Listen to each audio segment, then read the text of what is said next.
Hey guys, today we're going to be talking about the D flip-flop. It is a sequential switching circuit which has the property that makes the output depend on the present and past input sequence, enabling it to remember previous binary sequences. So in layman words, it's just a memory device. So here we have the output and here we have the input. And this output depends on the present and the past input sequence. So in every flip-flop, not just the D flip-flop, it is always triggered by the clock. And in the clock, we have two types of edges. We have the rising edge and the falling edge. And schematically, we can differentiate between these two by just the circle. So whenever you see this circle in a diagram in between this line and this clock diagram, by the way, this is the clock diagram. So anytime you see it in between the circle, in between this line and this clock diagram, we know that this is the falling edge triggered flip-flop. If we see nothing, just the clock symbol and this line, we know that is the rising edge triggered flip-flop. So what is the difference between these two flip-flops? Let's take a look at it and find out. Right now we're going to draw the timing diagrams of these two flip-flops and see their difference. So let's take a look at the clock. You know how in your houses we have this mechanical clock that makes the tick-tock, tick-tock, tick-tock kind of sound? Just imagine this flip-flop making the flip-flop, flip-flop kind of sound. It's not like it makes it in real life, it's just that it's going to help you like understand the timing diagram. So let's do it. Flip, flop, flip, flop, flip, flop, flip, flop. Let's do it here. Flip, flop, flip, flop, flip, flop, flip, flop. So let's see how this flip-flop is triggered by the falling edge. We should know that for the falling edge triggered flip-flop, the clock goes from 1 to 0. And for the rising edge triggered flip-flop, the clock goes from 0 to 1. And in this timing diagram, this is our 0, this is 1, and here this is 1, this is 0. Now let's try figuring out where each falling edge is. This goes from 1 to 0, this is a falling edge. 1 to 0, this is a falling edge. 1 to 0, this is a falling edge. 1 to 0, this is a falling edge. So imagine this blue arrow as a command. So let's say this red arrow was a command. So this command is going to keep on going constantly until it gets triggered by this falling edge. And let's say the next line of command is this blue arrow. Just because it gets triggered by this falling edge, it's going to go to the next command, which is the blue arrow, and so it's going to continue. So if this was the green, that was the next command, and this blue arrow gets here, the green command is going to take over. So that's basically what's just happening in the timing diagram. So this are what we call the falling edge triggers. So just imagine you have an alarm clock which is set for 2 p.m. The alarm clock is not going to go on by 1:59, it's not going to go on by 2:01, it's going to go off by 2 p.m. Same thing happens here. If this was an alarm clock, it's going to keep on going off at this falling edge trigger. For the rising edge, I told you it goes from 0 to 1.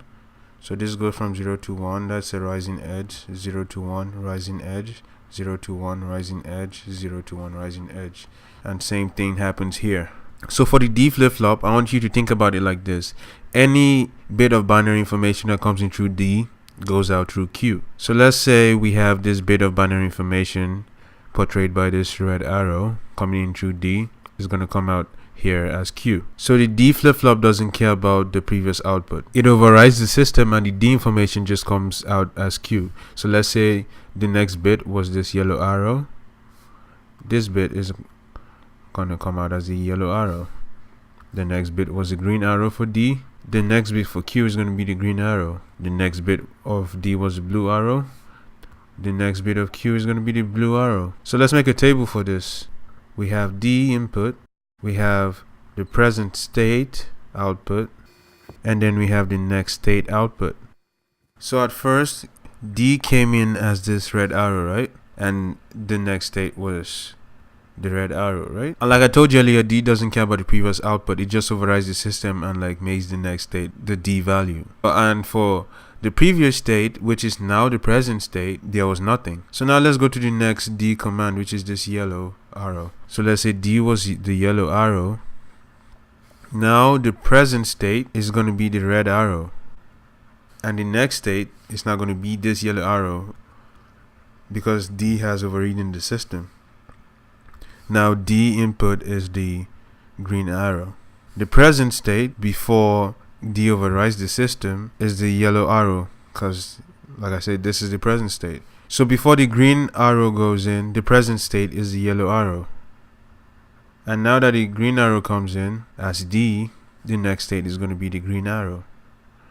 And before the blue arrow comes in, the present state is going to be the green arrow. And now we have the blue arrow as D, and I told you D overrides the system, making the next state the blue arrow. So that's basically what's happening in the D flip-flop. The present state can be known as Q, and the next state can be known as Q plus. So these are the notations for present state and next state we usually use in digital logic and design. So right now, let's try making a timing diagram for the D flip-flop. So we have our clock, which just goes as flip, flop, flip, flop, flip, flop, flip, flop, flip, flop. And this is the rising edge triggered flip-flop. So the triggers are going to come down here. And let's say our D is something like this. Let's try figuring out what the D is. So let's try labeling our D values close to the edge triggers. At this clock trigger, we see our D value is 1. At this clock trigger is 0. This clock trigger 1. This clock trigger 1. And this clock trigger 0. So we have our D values as 1, 0, 1, 1, 0. And the question wants us to find Q. So right now, what is Q? So depending on the textbook or instructor, the first bit might be given.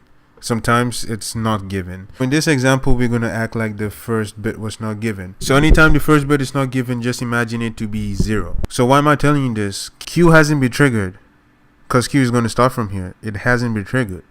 So before it gets triggered, we need to get a value for Q. So it's just safe to start with 0. So now we're going to start with 0. And we get to the trigger, and now it's triggered. So what is the D value? Because we said that D overrides the system and Q comes out as D.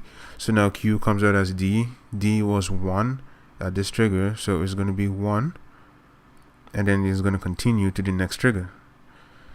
But this, my friends, doesn't work sometimes because we need to give it a delay. In computer systems, not everything works at the same time. There has to be a delay, because if there's no delay, the computer becomes unpredictable, or whatever machine becomes unpredictable. So it's better we like give it that timing delay in order for like everything to work smoothly. So we need to give it a propagation delay. That's what it's called, a propagation delay. So in between this blue line and the yellow line, this green line is what we call the propagation delay. Now we're going to continue and get to this trigger now, and at this trigger D is 0. So now we're going to give it some delay and go back to 0. Get to the next trigger. At this trigger it's 1, so we go to 1, go to the next, and at this trigger it's 1, continue with 1 and go to the next trigger. At this trigger it's 0, give it some delay and go to 0. So here we see we have 1, 0, 1, 1, 0, and we see our D is equal to 1, 0, 1, 1, 0, and our Q, let's call it Q plus, because this tells us the next state. We don't need to know the present state because it's happening right now. It's happening presently. So what we want to know is the next state. You get it?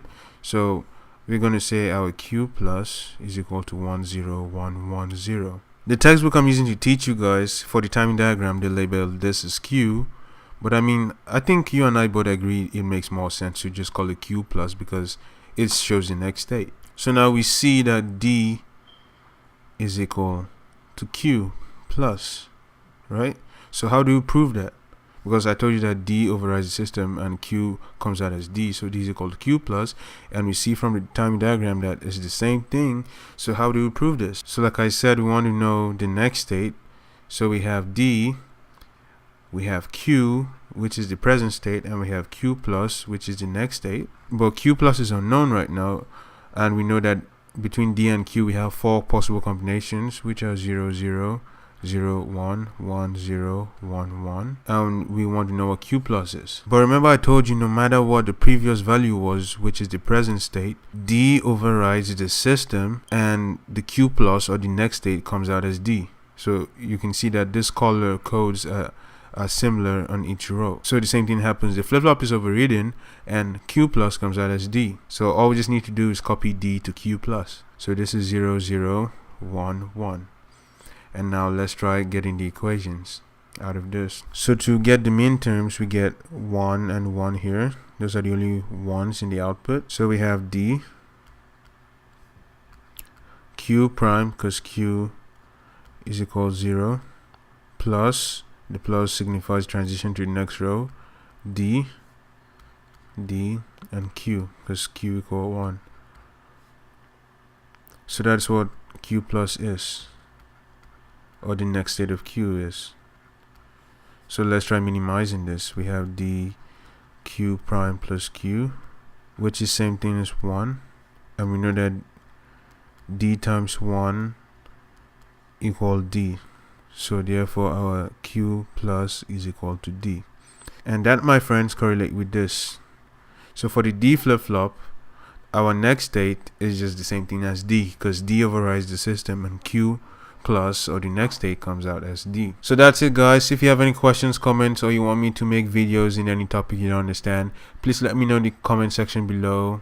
And that's a smiley face for you guys. Have a nice day. Peace.